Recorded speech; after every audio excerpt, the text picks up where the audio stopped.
नमस्कार दोस्तों, आज हम बात करने वाले हैं कोरोना वायरस अगर हमें हो जाता है, अगर हम होम आइसोलेशन में अगर ट्रीटमेंट करते हैं तो हमें उस वक्त क्या क्या प्रिकॉशन लेने चाहिए, हमें किन किन चीज़ों का ध्यान रखना चाहिए जिससे हमें पता लग सके कि हमारा बीमारी कहीं बढ़ तो नहीं रहा है या नॉर्मल है कि नहीं है।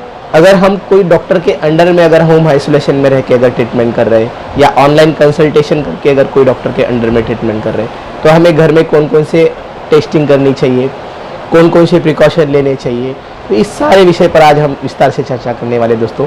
तो ये मेरा वीडियो अगर आप दोस्तों पहली बार देख रहे हो तो मेरा यूट्यूब चैनल ज़रूर सब्सक्राइब कीजिए, बेल आइकॉन ज़रूर क्लिक कीजिए ताकि आने वाले हर वीडियो की नोटिफिकेशन आपको मिल सके। चलिए दोस्तों स्टार्ट करते हैं। देखिए दोस्तों, दिन ब दिन कोरोना के केसेस बढ़ते जा रहे हैं। कई पेशेंट को बेड नहीं मिल रहा है, नॉर्मल बेड भी नहीं मिल रहा है, ऑक्सीजन बेड नहीं मिल रहा है, आईसीयू नहीं मिल रहा है। इसके लिए ये पर्याय हमारे पास होता है जिसको हम होम आइसोलेशन या होम क्वारंटाइन में रह के ट्रीटमेंट कोरोना पेशेंट का करना चाहते हैं या करते हैं। डॉक्टर यही सलाह देते हैं कि अगर आपके पास बेड अवेलेबल नहीं है, हॉस्पिटल्स में बेड की काफ़ी दिक्कत आ रही है, तो आप अगर माइल्ड सिम्टोमेटिक में आते हैं या असिम्टोमेटिक में आते हैं, ऐसे कम लक्षण वाले कोरोना के लक्षण आपको अगर है लेकिन आपका रिपोर्ट पॉजिटिव था, आप होम क्वारंटाइन में रह के भी ट्रीटमेंट कर सकते हो दोस्तों। लेकिन उसका क्राइटेरिया होता है दोस्तों, होम क्वारंटाइन किन लोगों को ट्रीटमेंट दिया जा सकता है, जिनको होम आइसोलेशन में रख के ट्रीटमेंट दिया जा सकता है। जो दोस्तों जो लक्षण जिनको बिल्कुल नहीं है, जो असिम्टोमेटिक है लेकिन जिनका रिपोर्ट पॉजिटिव है, और जो लक्षण एकदम कम है, कोरोना के लक्षण है लेकिन एकदम माइल्ड लक्षण में वो लोग आते हैं, माइल्ड कैटेगरी में आते हैं या असिम्टोमेटिक कैटेगरी में जो आते हैं, उन लोगों का होम क्वारंटाइन में रह के ट्रीटमेंट दिया जा सकता है। लेकिन जो लोग कोमॉर्बिड है, कोमॉर्बिड मतलब जिन लोगों को डायबिटीज़ है, ब्लड प्रेशर है, ऑलरेडी और कोई बीमारी है, ऐसे लोगों में ट्रीटमेंट होम क्वारंटाइन रह के भी दिया जा सकता है दोस्तों। लेकिन उनके फैमिली डॉक्टर को या जो भी आप डॉक्टर कंसल्ट कर रहे हैं उनको पहले दिखा के, उनको पूरी तरह से जांच करके, उनके अंडर में कंटिन्यूअस कांटेक्ट में उनके रह के भी उनको होम क्वारंटाइन ट्रीटमेंट दिया जा सकता है दोस्तों। लेकिन उनका कुछ इन्वेस्टिगेशन में अगर कुछ प्रॉब्लम आता है, जैसे HRCT हम करते हैं, चेस्ट का CT स्कैन करते हैं और उनका स्कोर काफ़ी हाई है तो उनको नॉर्मली होम क्वारंटाइन नहीं सजेस्ट किया जाता। लेकिन जो लोग माइल्ड सिम्टम में आते हैं, जिनको बहुत ही लक्षण कम है, हल्का सा बुखार है, हल्का सा खांसी है, लेकिन उनका रिपोर्ट्स कोरोना का पॉजिटिव आया है, लेकिन जो लोग असिम्टोमेटिक है, ऐसे लोगों का होम क्वारंटाइन में ट्रीटमेंट किया जा सकता है। तो हम उस समय ऐसे क्या प्रिकॉशन ले सकते हैं, उसके लिए और एक क्राइटेरिया है दोस्तों, आपके पास सेपरेट रूम होनी चाहिए, सेपरेट टॉयलेट होना चाहिए और एक असिस्टेंट।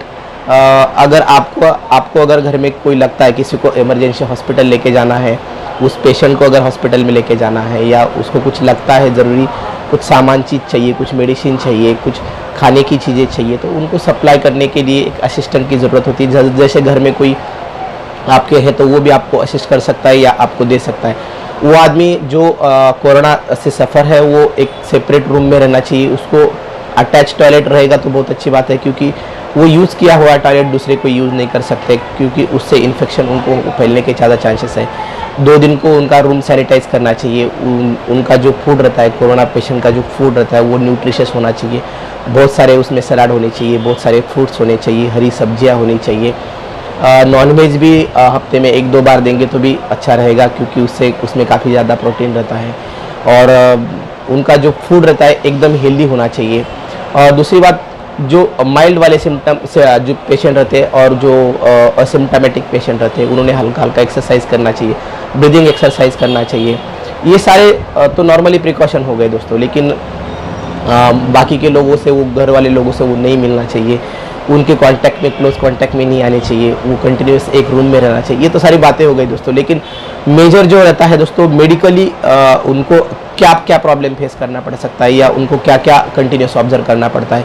उनके पास 3-4 मशीन होनी चाहिए दोस्तों घर में, अगर वो ट्रीटमेंट कराते हैं या होम आइसोलेशन में रह के ट्रीटमेंट कराते हैं। कोई डॉक्टर के अंडर अगर ट्रीटमेंट या उनका फैमिली डॉक्टर है कोई, तो उनके अगर अंडर में अगर ट्रीटमेंट चल रहा है, या कोई कंसल्टेंट है जिससे ऑनलाइन कंसल्टेशन करके उनका ट्रीटमेंट चल रहा है, तो सबसे पहली बात उनके पास 4 इक्विपमेंट होनी चाहिए। ब्लड प्रेशर का मशीन होना चाहिए जिससे हम BP नापते हैं। BP रेगुलरली सुबह, दोपहर, शाम 3 टाइम नापना चाहिए। उसका रीडिंग नॉर्मल होता है दोस्तों वो 120 से 80 के बीच में अगर हाइपरटेंसिव पेशेंट है या थोड़ा सा ओल्ड एज पेशेंट है 90 के आसपास भी रहेगा तो वो भी नॉर्मल माना जाता है। लेकिन इससे अगर ज़्यादा है बीपी तो आपको तुरंत आपके डॉक्टर को उस पूरी उसकी जानकारी देनी चाहिए। अगर टेम्परेचर आपको नॉर्मल टेम्परेचर जो होता है दोस्तों 97 टू 98 डिग्री फ़ारेनहाइट के आसपास होता है, लेकिन उससे ऊपर अगर है 99 है, 100 है, 101 है, 101 है, 102 डिग्री के आसपास है तो तुरंत आपके डॉक्टर को आपको कंसल्ट करना चाहिए। SpO2 एक मशीन रहता है दोस्तों जिसको हम पल्स ऑक्सीमीटर बोलते हैं। पल्स ऑक्सीमीटर एक ऐसा डिवाइस है जिससे हमें ऑक्सीजन समझ में आता है। ऑक्सीजन की नॉर्मल लेवल जो होती है दोस्तों 95 के अबव होती है, 95% के अबव होती है।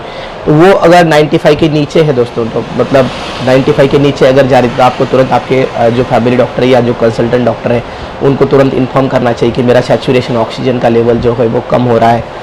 तो उसके अकॉर्डिंगली वो आपको सजेस्ट करेंगे आपको घर में रह के ट्रीटमेंट करना है या हॉस्पिटलाइज करना है।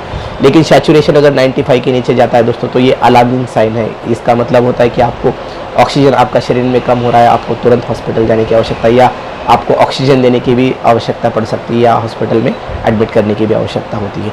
ये 3 चीज़ें हैं दोस्तों, जैसे मैंने बताया थर्मोमीटर से टेम्परेचर चेक करते हैं, BP मशीन आपको डिजिटल BP मशीन आपके पास होना चाहिए, पल्स ऑक्सीमीटर आपके पास होना चाहिए, उसका नॉर्मल रेंज भी आपको दोस्तों मैंने बताया।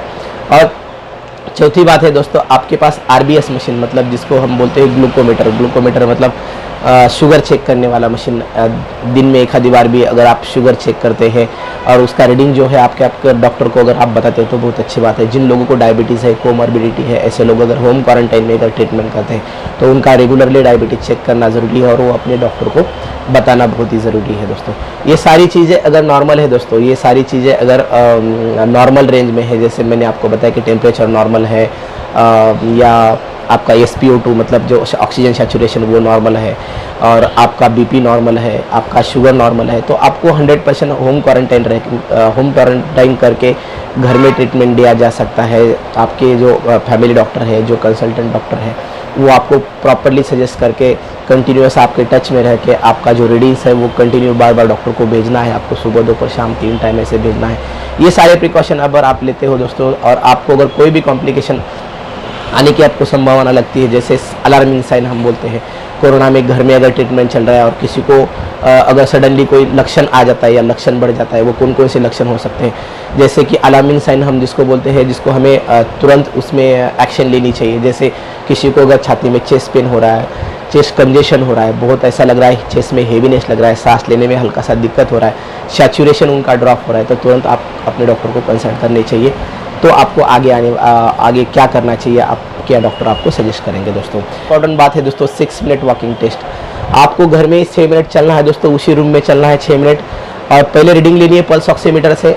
आपका सैचुरेशन अगर 95 के ऊपर है वो रीडिंग आपको लिख के रखनी है।